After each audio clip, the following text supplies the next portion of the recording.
कवि के अनुसार सबसे बड़ी भूल क्या है? कवि के अनुसार सबसे बड़ी भूल है किसी पर आसरा करना, अर्थात आशा या उम्मीद किसी से नहीं रखनी चाहिए। कुंभा का आत्म बलिदान पाठ से कुंभा के किन गुणों का पता चलता है?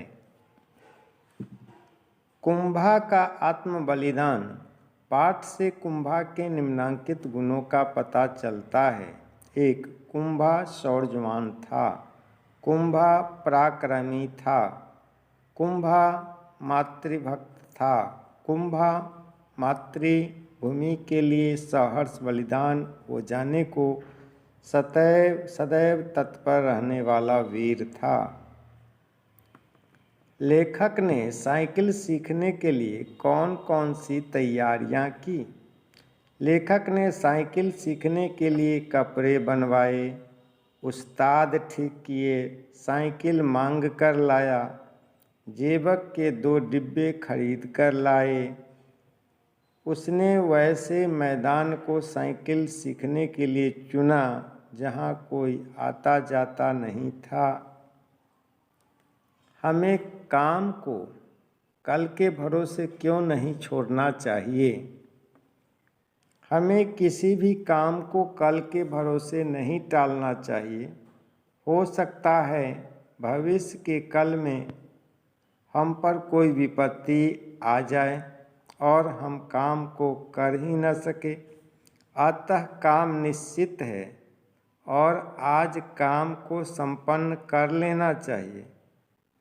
कल क्या होगा कौन जानता है? किसने कितने दिन में सिखा देंगे?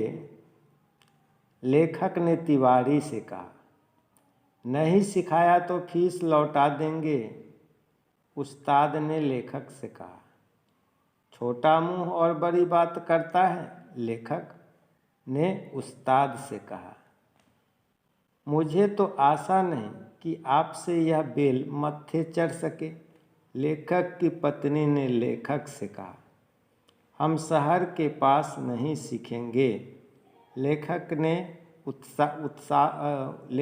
उस्ताद से कहा। पुष्प की अभिलाषा कविता में चाह नहीं पद कवि की किस भावना को व्यक्त करता है? पुष्प की अभिलाषा शीर्षक कविता में चाह नहीं से कवि की भावना व्यक्त हुई है। कवि के दृष्टिकोण से फूलों के दिल में चाहत नहीं है कि उसे भगवान, प्रेमी, शव आदि के ऊपर चढ़ाया जाए। उसकी चाहत वीरों के पथ में कुचले जाने की है। माँ बाप के लिए चाय बनाकर लाते समय गुड्डी के पैरों में फुर्ती क्यों आ गई? उसे विश्वास है कि उसको इन सब कामों से मुक्ति शीघ्र मिलेगी।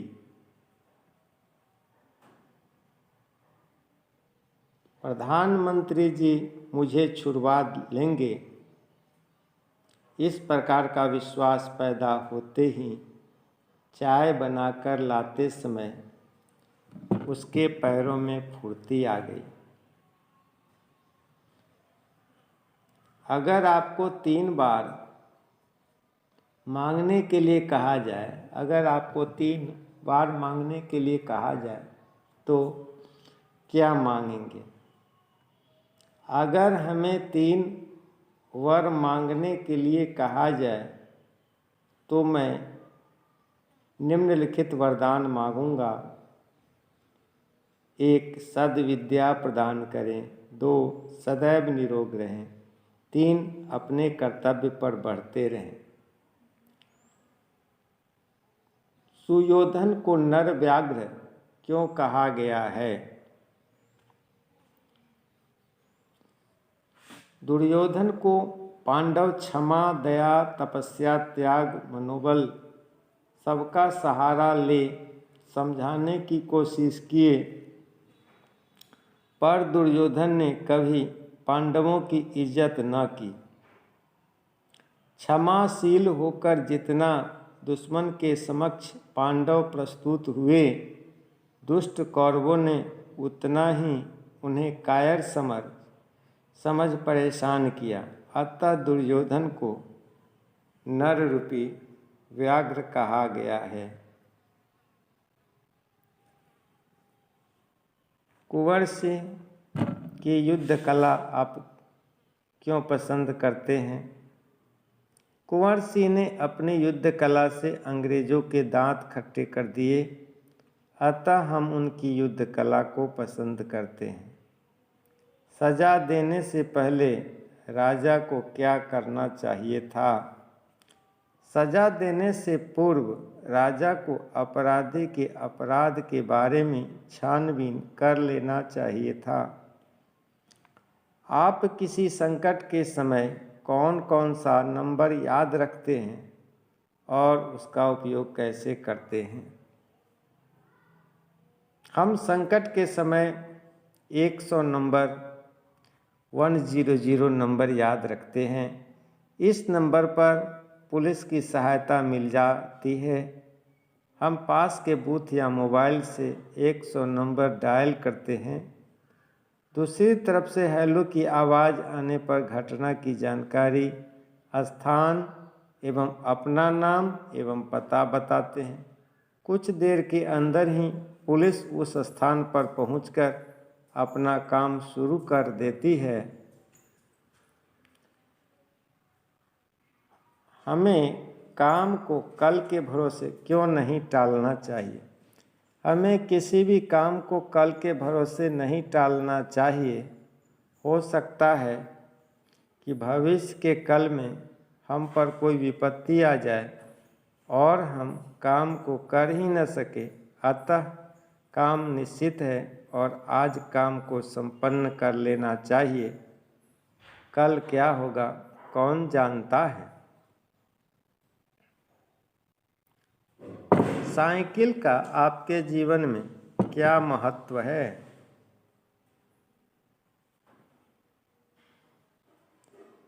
साइकिल का हमारे जीवन में काफ़ी महत्व है। कहीं आने जाने में हम इसका उपयोग करते हैं। यह तेज़ चलती है, इसे चलाने में खर्चा नहीं आता है। साइकिल चलाना एक व्यायाम है। नदियों के रोने से क्या तात्पर्य है?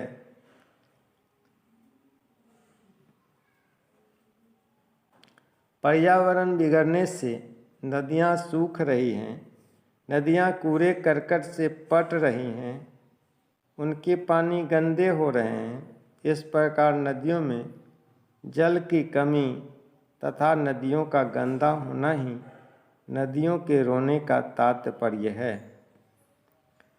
सोना के दिन भर के कार्यक्रम को अपनी भाषा में लिखिए। रात में लेखिका का साहचर्य के बाद प्रातः होते ही सोना घर से निकलकर बाहर आती, मैदान में खड़ी होकर चौकड़ी भरती, छात्रावास के बच्चों के साथ दौड़ती खेलती थी, छात्रावास के हर एक रूम में जाकर भीतर की वस्तुओं को निहारती, बच्चों के हाथ से दिया हुआ खाद्य पदार्थों को खाती, वर्ग समय में वर्ग जाकर देखती, कुछ समय अन्य पशुओं के साथ बिताती, मैदान में घास खाती तथा दूध चना प्रेम से खाती थी, कुछ समय अपने अन्य पशु जीवों के साहचर्य में बिताती। गंगा का हमारे जीवन में क्या महत्व है? क्या इसके अलावा भी किसी नदी का महत्व हमारे जीवन में है? गंगा के अतिरिक्त अन्य नदियाँ भी हमारे जीवन के लिए उपयोगी हैं, क्योंकि नदियों का हमारे दैनिक जीवन में बहुत महत्व है। जैसे नदियों में हम स्नान करते हैं, नदियों का पानी पीने के काम में भी आता है, नदियों के जल से सिंचाई होती है, नदियों के पानी से बिजली उत्पादन होती है, नदियों के रास्ते से व्यापार भी होता है, नदियों के रास्ते से हम यात्रा भी करते हैं। यदि अब्दुल कलाम की तरह आपको भी कठिनाइयों का सामना करना पड़े तो आप अपनी शिक्षा कैसे पूरी करेंगे? हम कठिनाइयों का सामना करते हुए अपनी पढ़ाई जारी रखेंगे। इन कठिनाइयों के प्रति हम संबंधित व्यक्ति से शिकायत करेंगे और इस शिकायत को आगे तक बढ़ाएंगे। वेनसांग और शीलभद्र के मिलन का वर्णन कीजिए। जिस समय वेनसांग भारत आए थे उस समय नालंदा विश्वविद्यालय एवं वहाँ के प्रधानाचार्य शीलभद्र की ख्याति विश्व प्रसिद्ध थी।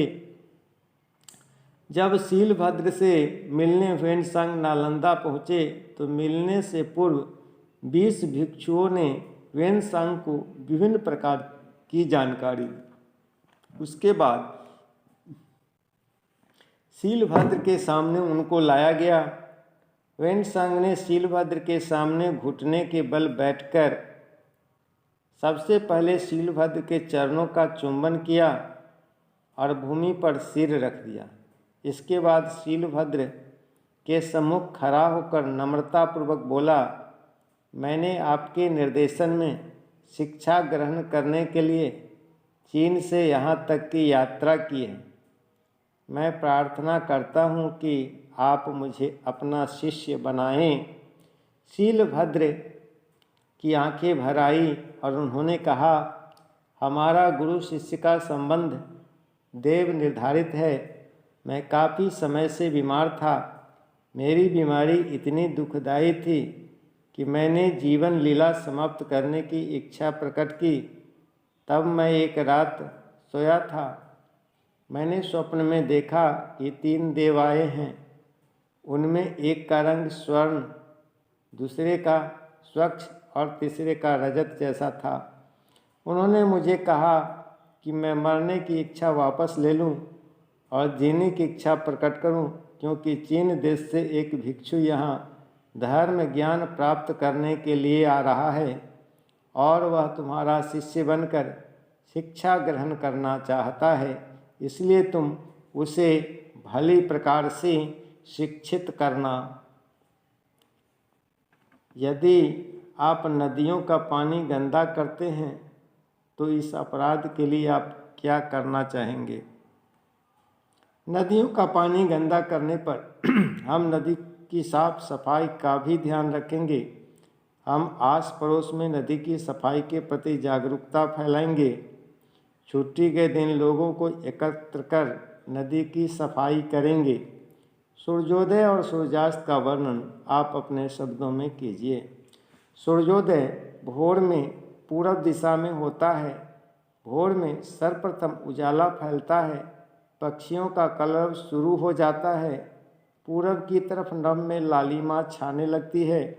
धीरे धीरे सूर्योदय हो जाता है।